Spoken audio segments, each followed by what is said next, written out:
नमस्कार, आप देख रहे हैं बिग न्यूज़ 9। मैं रवि मेहता आपके साथ।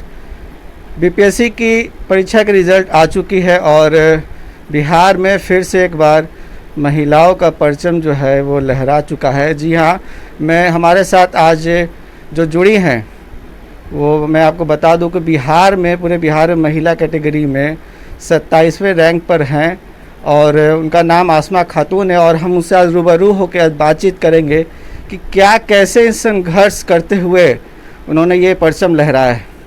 नमस्कार। सबसे पहले तो बताइए, आपको बहुत बहुत बधाई हमारे चैनल की तरफ से। और कैसे लगा ये सब, वहाँ से एक विद्यार्थी से लेकर एसडीएम की पोस्ट तक जो अभी आप को प्राप्त हुई है, कैसा सफ़र ये आपने तय किया, इसके बारे में कुछ बताइए। मेरी स्कूलिंग और जो भी एजुकेशन हुआ पटना से ही हुआ है। मैंने हटमन गर्ल्स हायर सेकेंडरी स्कूल से अपनी पूरी स्कूलिंग की है +2 तक। देन मैंने पटना वुमेंस कॉलेज से ग्रेजुएशन किया। उसके बाद मैंने पीजी किया है पटना यूनिवर्सिटी साइंस कॉलेज से। उसके बाद मुझे लगा कि मैं सिविल सर्विसेज में मुझे अपना सर्विस देना चाहिए, तो मैंने अप्लाई किया इस वैकेंसी के लिए और तैयारी में 2016 से लगी रही। 60 से 62 जब इसकी वैकेंसी आई थी तब से मैंने इसकी शुरुआत की और मैं हज भवन जा कर के अपनी तैयारी को शुरू किया मैंने। वहाँ पे दिल्ली से फैकल्टीज़ आते थे और हम लोगों को वहाँ पे अच्छी टीचिंग की जो एजुकेशन क्वालिटी थी बहुत अच्छी है। लाइब्रेरी है वहाँ पे, अच्छे मटेरियल्स प्रोवाइड किए गए और फिर मैं अभी यहाँ 64th में मेरा फाइनल सिलेक्शन हुआ। अच्छा, ये कितनी बार अटेम्प्ट होने के बाद ये इस पर आपका थर्ड अटेम्प्ट में आपका हुआ? तो परिवार का चूँकि बहुत बड़ा मैटर करता है कि परिवार किस तरह से आपको सपोर्ट करती हैं, कितना उनका योगदान रहता है। तो अपने परिवार के बारे में कुछ बताइए कि क्योंकि ये बहुत टफ कंपटीशन होता है और इसमें परिवार का सहयोग जो बहुत अनिवार्य होता है। तो क्या परिवार से आपको मिला?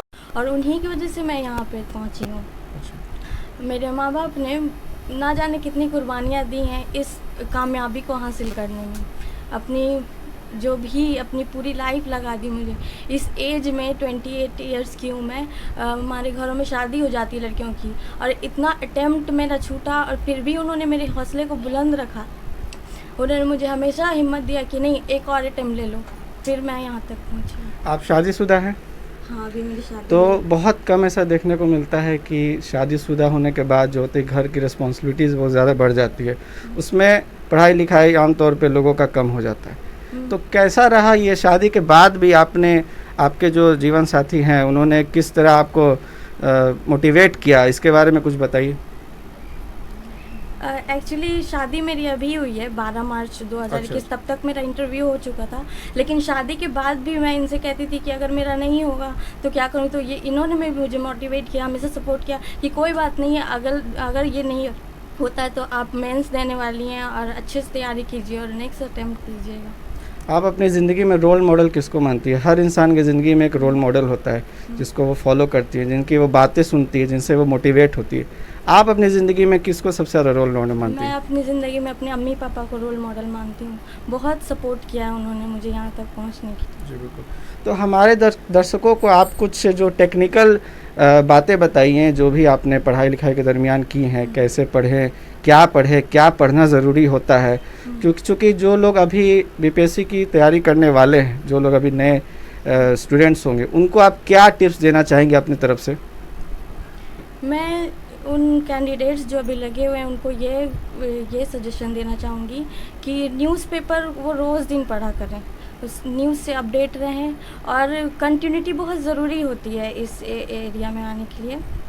अगर एक बार नहीं होता तो हौसला नहीं हारना चाहिए, उसमें कंटिन्यू रहें विद डेडिकेशन के साथ वो लगे रहें। और मैं ये कहूँ कि ऑथेंटिक सोर्स से पढ़ाई करें और ये नहीं, ड्यूरेशन उसमें मैटर नहीं करता। अगर आप 2 घंटे भी पढ़ते हैं तो वो पूरी लगन के साथ पढ़ें, तब वो काम आता है। ठीक, धन्यवाद। तो हमारे साथ जो है वो मोहम्मद जैद मौजूद है, जो कि आसमा खातून के हस्बैंड है, और उनसे बातचीत करेंगे क्या उनको लगता है और कैसा फील कर रहे हैं अभी। उनसे बातचीत करके हम बताएंगे। तो कैसा लग रहा है आपको? अपनी खुशी के बारे में हम वर्ड्स में एक्सप्रेस नहीं कर सकते। अच्छा, तो कैसे एक्सप्रेस कीजिएगा? क्योंकि ये मेरे लाइफ पार्टनर हैं। जी जी। खुशी को कुछ खुशी ऐसी होती है जिसको शायद अल्फाज में लोग बयान कर पाते हैं, लेकिन ये खुशी इतनी बड़ी है हमारी सोसाइटी, हमारे माशरे के लिए, कि इसको वर्ड में एक्सप्रेस करना हमारे पूरे ख़ानदान और फैमिली के लिए आसान नहीं है। बस इतना कहेंगे कि इनकी मेहनत, इनकी लगन, इनका डेडिकेशन जो रहा है, इनकी कामयाबी का सबसे बड़ा जो है कारण बना है। चलिए, हाल ही फ़िलहाल आपकी शादी भी हुई है और उसके तुरंत बाद ऐसे घर में खुशी आना वाकई बहुत बड़ी बात होती है। क्या करते हैं ऐसे आप? एक्चुअली मैं बिशप स्कॉट में पीजीटी ज्योग्राफी का टीचर। अच्छा, बिशप स्कॉट टीचर है। तो एज ए टीचर आप जानते हैं मेहनत, एक्चुअल मेहनत का क्या असर होता है। तो क्या इससे आपकी फैमिली में फिर क्या असर पड़ा? अब आगे की फ्यूचर के बारे में आप क्या सोच रहे हैं? इससे मेरा पूरा फ्यूचर जनरेशन जो है आगे में इनसे सबक लेगा। हम लोग इसको एग्जाम्पल के रूप में जो उनको सेट करेंगे कि देखिए, आपके घर में एक लेडी जो आगे बढ़ सकती है, तो एक जेंट्स आगे क्यों नहीं बढ़ सकता, मिड मेंबर आगे क्यों नहीं बढ़ सकता। तो हम लोग इनसे काफ़ी इंस्पायर होंगे। अभी से ही हम लोगों ने अपने घर के छोटे बच्चों को जो इंस्पायर करना शुरू कर दिया इनके एग्जाम्पल देकर। चलिए, धन्यवाद।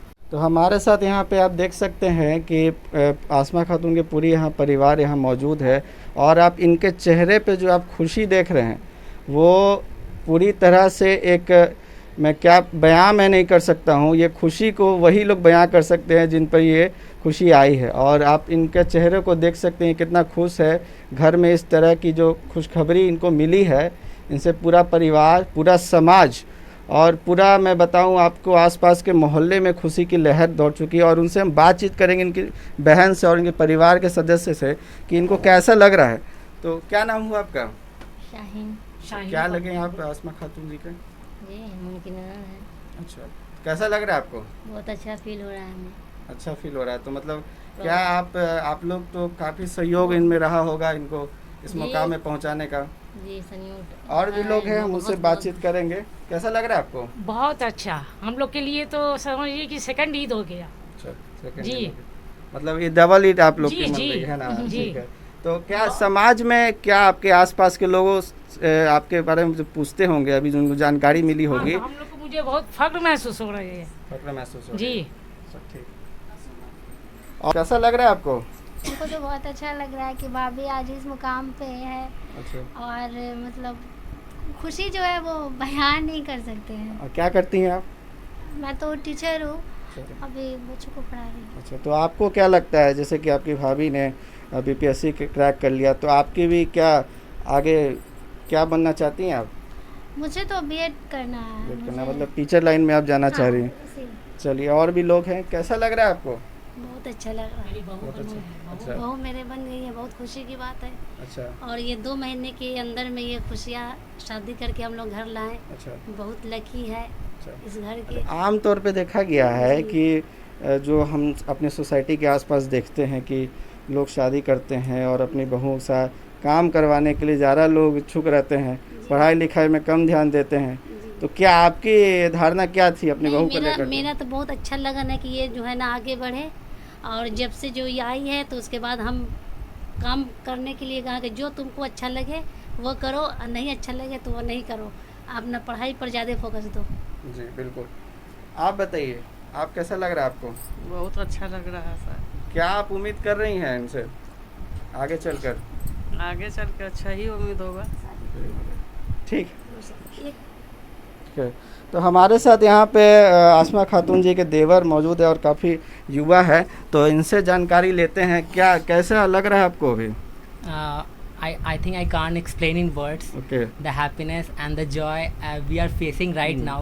She did very well actually. ये जो सक्सेस इन्होंने पाया है ये एक दिन का सक्सेस नहीं है।